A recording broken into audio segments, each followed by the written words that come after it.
These cabinets simply won't do. Howdy folks, and welcome back to the work kitchen. Anyway, had to get rid of some awful cabinets, and I wanted to put in some shelving because it's more accessible. So I figured, what the heck, let's go ahead and make it out of lumber I milled last year. So come along and I'll show you how I made the mounting system for these floating shelves.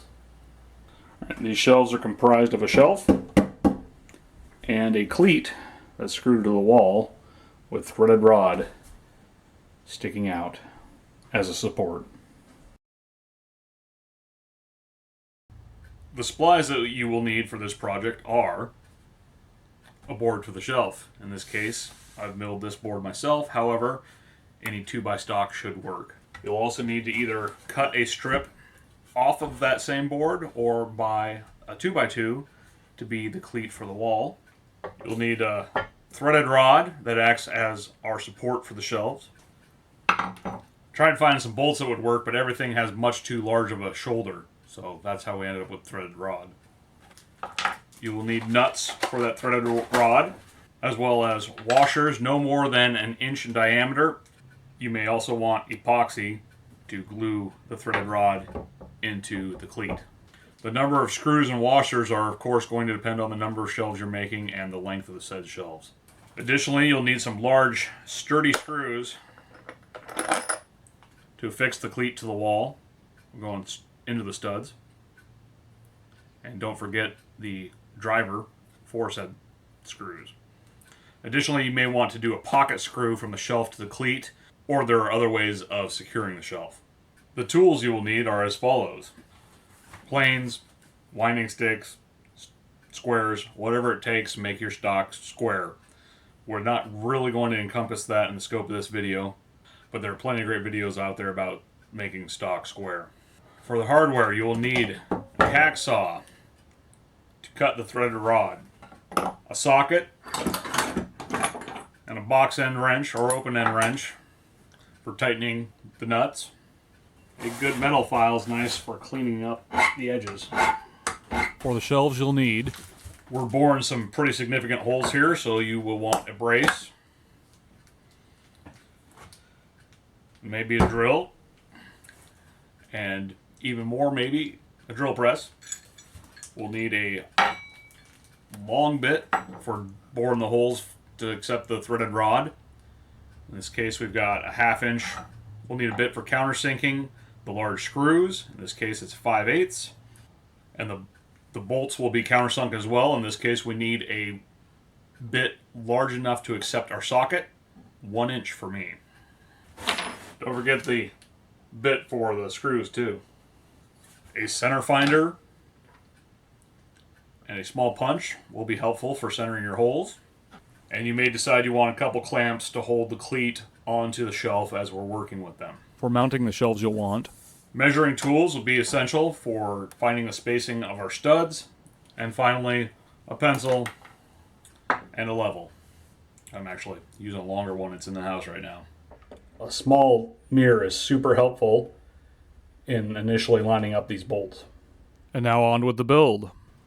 When you're processing your stock, mark the side of the cleat that will go against the wall and make sure that the top is perpendicular to it, and even more critically, the face that faces the shelf is parallel to the side that faces the wall. Additionally, make sure that the back edge of the shelf that butts up against the cleat is perpendicular to the shelf. These steps are critical in ensuring that the shelf doesn't droop or angle upwards. Once your stock is square and true, you're going to want to lay out the location of the studs on the cleat. Make sure you do this first. Don't just randomly drill holes like some dummy did and then have your bolts line up with the studs instead of your screws. Whoops. In addition to marking the wall side, I've also marked which direction's up. 15, 16, 16. Once you've established your spacing, then find center. and give yourself a little spot to start. Once you have the screw holes laid out, begin by drilling the countersink. If you're using auger bits, you'll want to start with your largest hole first.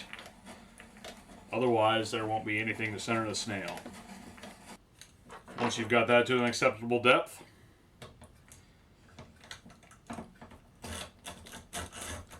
you can continue the hole for the shaft all the way through. Don't worry too much about tear out here. Both sides are going to be hidden. One problem with the brace is you have to make this noise yourself every time you want to start it up.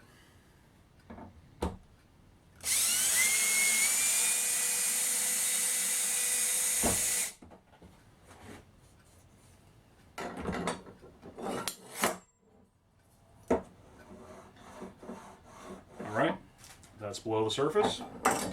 Continue that for all your holes. And then we'll move on to the bolt holes.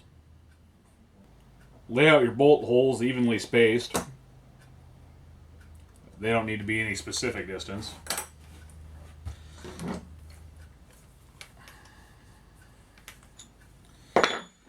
For them, we're going to be working on the wall-facing side of the cleat. Again, it helps greatly to have marked that. And we'll start with our largest bit.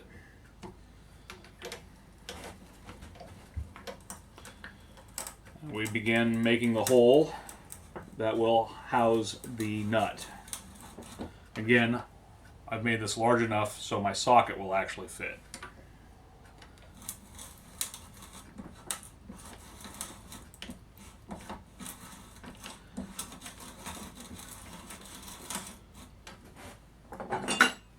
Don't be afraid to use a reference to check that you are vertical.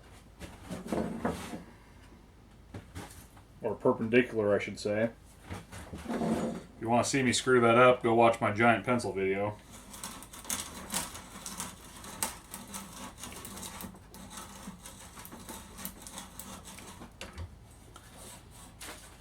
I've already marked the depth I need for a nut and a washer with a little bit of masking tape.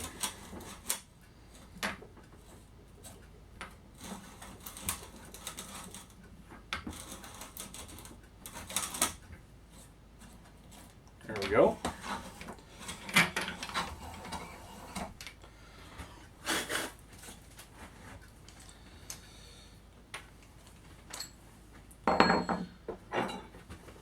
Once we've completed all those holes, we can drill the through hole for the threaded rod. Make sure you're nice and perpendicular here because this will be our guide hole when we're drilling into the shelf.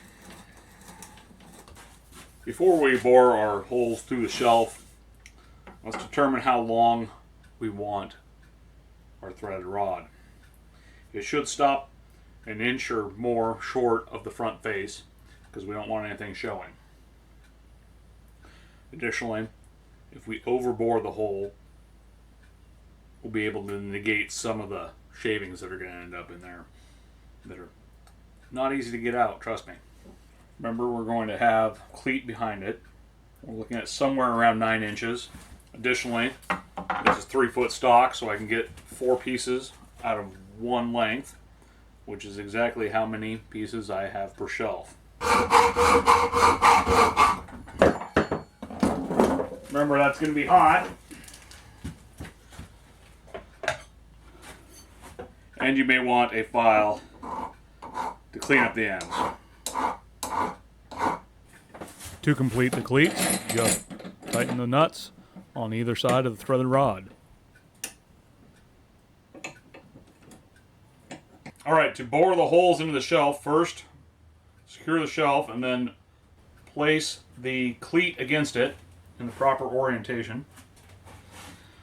Then, taking your 1/2-inch drill bit, just make a few turns to mark the location.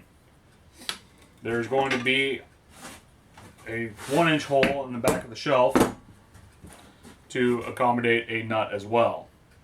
Center the snail. And drill your 1-inch hole. Again, the depth of this is only enough to accommodate the nut and washer.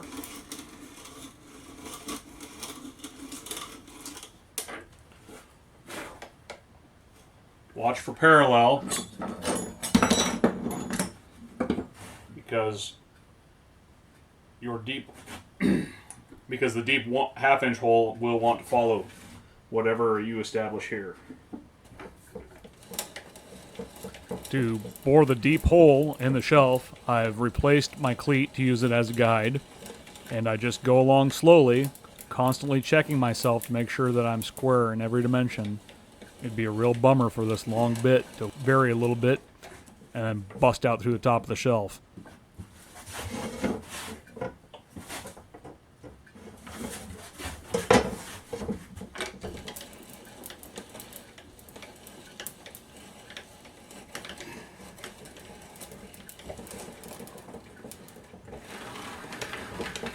There we go. One down, many to go.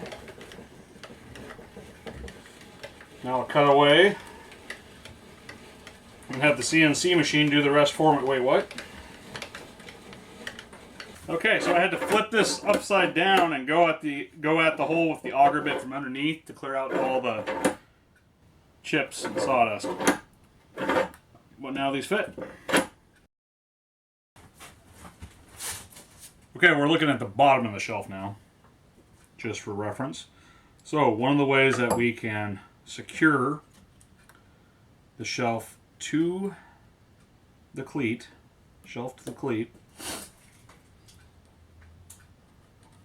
is to make a hole here for a nut.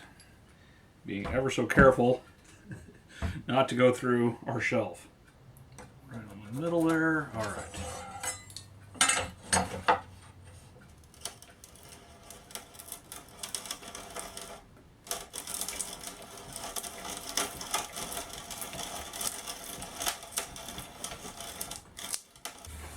Now we simply chisel out this little nub here to make it nice and flat. Switch to a Forstner bit to clean out the very bottom of those holes.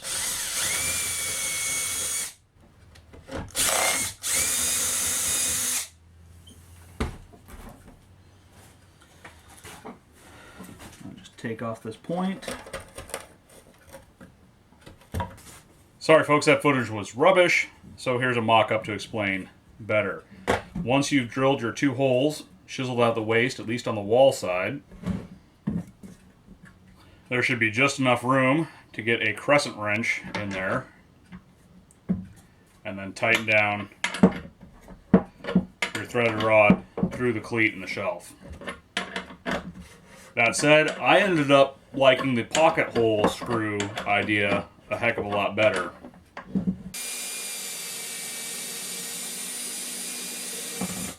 That just seems a lot easier, since the only force it has to stop is the shelf from pulling straight out. It's not really holding any weight. And finally, installation. Because we've already figured out the spacing of the studs, installation's a breeze. It does help to have an extra pair of hands, however. I tighten down one screw and then make sure that everything's level before securing the others.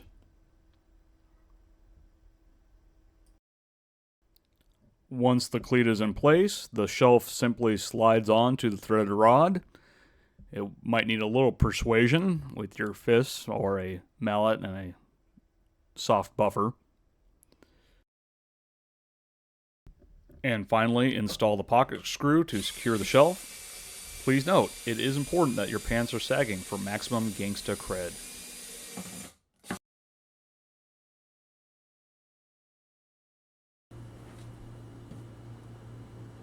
Thanks for watching, folks. I hope this provided a little information or inspiration for your own projects.